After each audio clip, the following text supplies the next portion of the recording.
Hello there guys, welcome back to Younes Talks Football, welcome back to a brand new video. I hope all of you are doing well today. Liverpool versus Chelsea at Anfield, away from home. This is where it's gonna get tasty, and it's gonna get tasty because there is so much on this game that I don't think many actually realize or are projecting in terms of the importance of this fixture. I will get into it very shortly, but before I do, I want to ask you guys, if you are new, hit that subscribe button, hit that notification bell to be notified once I've uploaded. Let's get into today's nitty-gritty, the Liverpool versus Chelsea preview. So Liverpool versus Chelsea, Jurgen Klopp versus Thomas Tuchel. It's crazy. It's crazy how the two teams now, with these managers, are facing each other. Luckily, we've got our very own German, so Liverpool can't claim that exclusive anymore. But this game has so much riding on it. As far as I am concerned, and I'm going to tell you this honestly from my gut and what I think is the truth. I think this game and the Everton game immediately afterwards on Monday is going to define whether we finish in the top four or not. I think it's going to come down to it. There's only 12 games remaining in the Premier League. We have to really, drill that into our minds. 12 games are left. 2 of them are Liverpool tomorrow and Everton on Monday. Those are 2 teams that can go above us if they both beat us. We don't want that. This is a 6-pointer, and on Monday it's a 6-pointer. We have to win both in order to, 1, try and claw ourselves above West Ham, who hopefully will drop points, fingers crossed. We are currently 5 points behind Leicester, 6 behind United, so we still need to try and aim to catch United up in second place. But if we beat Liverpool, beat Everton, we get that gap and we get that safety net in terms of us and the top 4 and Liverpool and Everton, who hopefully will be too far behind us in order to try and gain some sort of momentum in order to reach us and go above us. Fingers crossed that is not going to happen, but it all goes on tomorrow and it goes on Monday against Everton. These are must wins. We have to win. So if you're going to ask me, how am I feeling? Younes, how are you feeling? Are you confident? Do you think we're going to win, or are you nervous? Or do you think we're going to bottle it? I'm going to be frank. I'm going to be real with you. I'm nervous. I'm confident we can get a job done. But I'm nervous because there is a chance that Liverpool can beat us. They're going to be playing at home. They've just beaten Sheffield United. I mean, that's not really something to really adhere to because it's Sheffield United in last. But still, they won a football match. They might be turning a corner. They've been on some horrid form. And the injuries that they've had and all of that madness, Liverpool haven't had it that easy recently. So in terms of a time to play Liverpool, this is a good time. This is a good time to play Liverpool, where hopefully we are in good momentum. We haven't lost under Thomas Tuchel. It could happen tomorrow, I'm not going to lie. We could lose and not get any points. That is a possibility, but hopefully that doesn't. It's good momentum for us to go into this game whilst Liverpool have been struggling. Now, in terms of injury news, again, just like the last game, no injury concerns. Thiago Silva is still out, but he's the only one. Everyone else is available. Everyone else is fit. Tammy Abraham apparently had a little thing with his ankle in training, so he might not be available. We'll see what happens, but everyone else is completely fit and ready to go. Which brings me on to the team. How should we line up in terms of the starting 11? What should Thomas Tuchel do, and how should we approach this game? Because Liverpool are a different breed. Liverpool, especially in the position that they're in, are going to try and attack. They ain't going to sit back. We know this. Liverpool are already a team that doesn't like to sit back. And it would be a mistake for them to sit back regardless, because if they had the defence to rely on, then cool. They might have an argument for them to sit back and try and contain. But they don't have a defence. Period. Van Dijk is out. They've got injuries left, right and centre. They've had to buy makeshift signings just to try and have a back 4. And it's crazy for them. So for Liverpool, the best form of defence is attack. In order for them to protect their defence, they need to go all-out attack. They need to try and keep the ball. They need to try and attack. They need to try and keep the ball in the offensive part of the pitch so then their defence doesn't fall under pressure. The less pressure you put on your defence, the more protected they are. And I think that's the way Liverpool are going to try and approach the game. That's not a surprise. But when you look at how we're going to set up, I would say that we are a team that wants to keep the ball. We are a team that wants to try and attack now. We are a team that wants to try and penetrate and take all of our attacking players and put some momentum and pressure on the opponent. So is it going to be both teams playing the same? Now, if you're asking me, I would say we have an advantage in this fixture. We have an advantage because as good as Liverpool's attack is, with Mane, with Firmino, with Salah, with midfielders that can do a job, we know this, we have a very good defence. Right now, our defence is solid. No one's getting through, which is good. But now we go onto the upper end of the pitch. Yes, Liverpool's defence might be broken. They haven't got a defence with any balance whatsoever, and they are very penetrable. You can get through Liverpool's defence. Many teams have proven it over the last couple of weeks. You've seen the bad form that Liverpool have been in, courtesy of their defence and courtesy of Alisson. They have made blunders all over the place. So that would suit us, but our problem is our attack doesn't seem to be firing. However, if a defence is as bad and as leaky as Liverpool have been recently, despite having a bad attack that's not been clinical enough, the more opportunity you give them, the more chances you put on the plate for them, they are bound to get one on target, right? And you never know when that one can go in. So the good thing is that our players are not rubbish. We just seem to have a bit of a system issue where we're not able to find something that's able to get all the players clicking. That's going to take a little bit of time, but we do have players there that can put a ball in the net. We just need to get them firing. That is a better problem to have than to not have a defence against a Mane, Salah and Firmino, because they will destroy you if you don't have a solid defence. Thankfully, at the moment, we have a very solid defence and a good goalkeeper in goal. So the advantage is slightly in our favour going into this fixture. Now, in terms of the team, what starting 11 would I go with? Let's get into that. I'd stick with a 3-4-1-2 formation, and there's a little bit of a twist that's coming up later in the video. So keep your eyes peeled for this one, because I think you're going to like this. I'll start with Edouard Mendy in goal, #1 goalkeeper. And a stat had come out a couple of days ago that says he is the second fastest goalkeeper, after Petr Cech, of course, to reach 16 clean sheets for Chelsea Football Club. So congratulations to Edouard Mendy, and thank you to Ren again. I thanked them yesterday, I'll thank him again today. Edouard Mendy in goal. The back three, for me, doesn't change. Azpilicueta, Christensen, Antonio Rudiger. They have been the most consistent so far in the absence of Thiago Silva. Normally, we'd have Thiago Silva, but Azpilicueta has been very solid, good experience. Christensen has been brilliant when filling in for Thiago Silva. Absolutely class. And Rudiger has been solid. We saw him go on that mad Zuma-like run against Man United. If only he had taken a shot and if only he had got on target, that would have been incredible. But anyway, Rudiger has been a different breed since Thomas Tuchel's come in, so fair play to him as well. I think those are our three most solid defenders that we can put in the back three. So for me, they start. We move into left wing back. For me, Marcos Alonso comes back into the team. Yes, Ben Chilwell played the last one. Played okay. I'd say decent.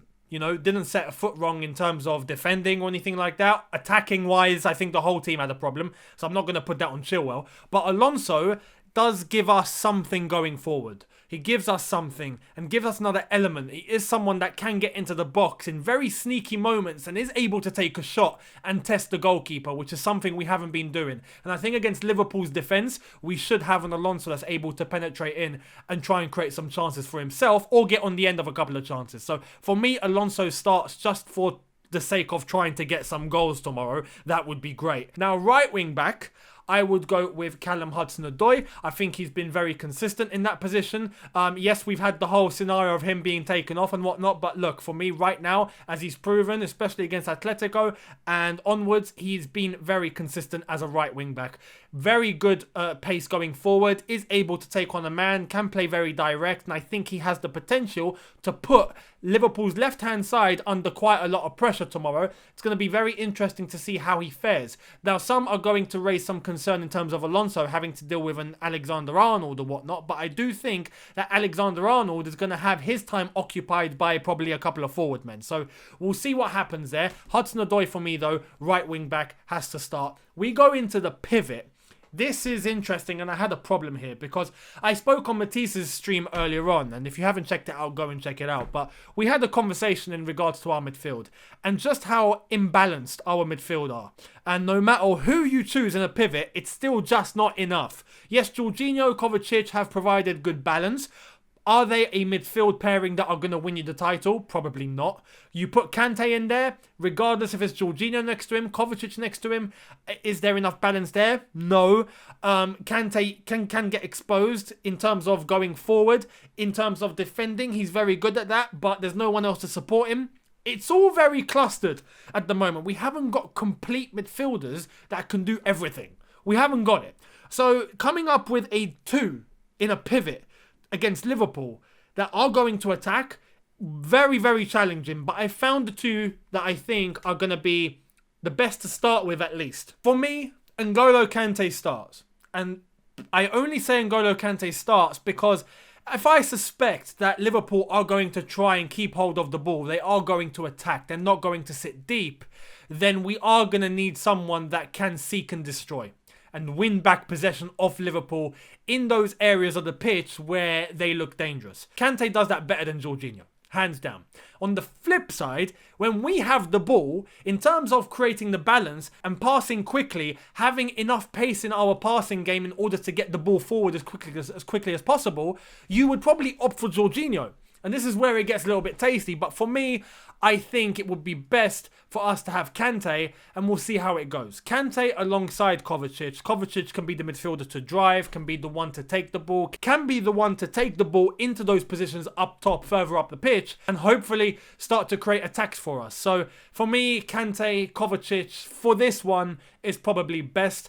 I don't want Jorginho to be caught out on a transition. That's where I'm scared. I think that if we have the ball and we lose it, and it's Jorginho that has to defend, I do think Liverpool have enough power up top in order to get through. And that's what I'm worried about. Whereas with a Kante, I can trust him to win the ball back a bit more. So for me, Kante, Kovacic, we'll see how it goes and we'll see how Liverpool are playing. And if the game is in our favour and we're able to bring on Jorginho to try and get us to attack even more and put Liverpool under pressure, then cool. We have that option. But for me, Kante, Kovacic start. Just in front of them, and this was tough, but I have to start Mason Mount just in terms of what he can bring. The press, the energy, his creativity in terms of under Thomas Tuchel has looked very, very good. The spaces he gets into, the areas of the pitch that he likes to exploit, I think Mason Mount needs to start in order to put Liverpool's backline under a lot of pressure. And for me, Mason Mount is someone that can do that. So for me, he starts. Now, up front, I said 2 up top. This is where it's going to get a bit tasty for you guys. I would start with Timo Werner up top as a left-sided forward where he prefers to be. And I do that because, as I said, I do think Liverpool are going to be playing a little bit high, which gives space for Timo Werner to run in behind. And that is the sort of game he likes to play. He loves that circumstance. That is where you get the best out of Timo Werner. So hopefully there's going to be enough players that can have vision, notice the pass and send it off to Timo Werner. But alongside Timo Werner, and not necessarily alongside him, but a little bit back, not directly adjacent to him, just a little bit further back, sitting as a second striker, a false 9, if you will, Kai Havertz. I think it's safe to say we want to get the best out of Kai Havertz. There's been a lot of talk in the week about Kai Havertz, and Thomas Tuchel has himself spoken about Kai Havertz and what position is best suited to him. There's been some conversations in regards to how he would do up top, alongside a Werner, or even just up top as a false 9.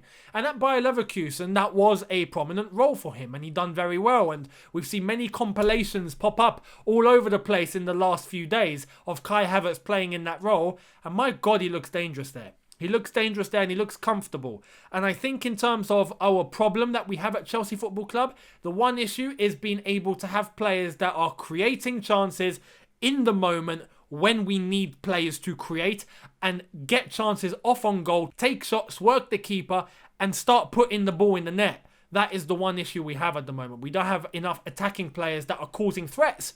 And right now, I look at what Kai Havertz done at Bayer Leverkusen in that role, and he was a threat. One hell of a threat in terms of testing defenders and getting around them and working goalkeepers and even scoring, getting shots past them. Right now, we need that. So why not have Kai Havertz in that role alongside a Timo Werner who he can link up with? And there seems to be chemistry between them. Obviously, they've played in the same league and they know each other well. They play with each other for Germany. They do all sorts. So that would be beneficial if we can get something clicking between them against Liverpool, especially in a scenario where we know Liverpool are going to press high a little bit and play not so deep. I think that's going to benefit the both of them. So for me, I would experiment and I would work with Kai Havertz alongside Timo Werner for tomorrow. that would be my starting 11. Later on in the game, we can bring on a Pulisic if we have to, and I think he's going to be a big impact player tomorrow. Hopefully, if the game is going in our favour, that would be a good one to bring on. We have other players we can rely on. If we have to bring a Jorginho on to be even more offensive, then we can do that. With Ziyech, if we want to bring him on, and if he's starting to pick up some form, fingers crossed, there are options there. Giroud, Tammy Abraham if available. So we'll see what happens, but for me, that is the best starting 11. In terms of a prediction, I want to be honest with you, because I do want to say Chelsea are going to win 2-1, but I wouldn't be surprised if the game finished 1-1. I wouldn't be surprised if it's a draw, just because of the characteristics of both teams, just because I think there is a chance that both teams might cancel each other out. That is a possibility. But hopefully we are at the top of our game. We are clinical. We are putting chances away. We are even creating chances and working the goalkeeper. That would be great.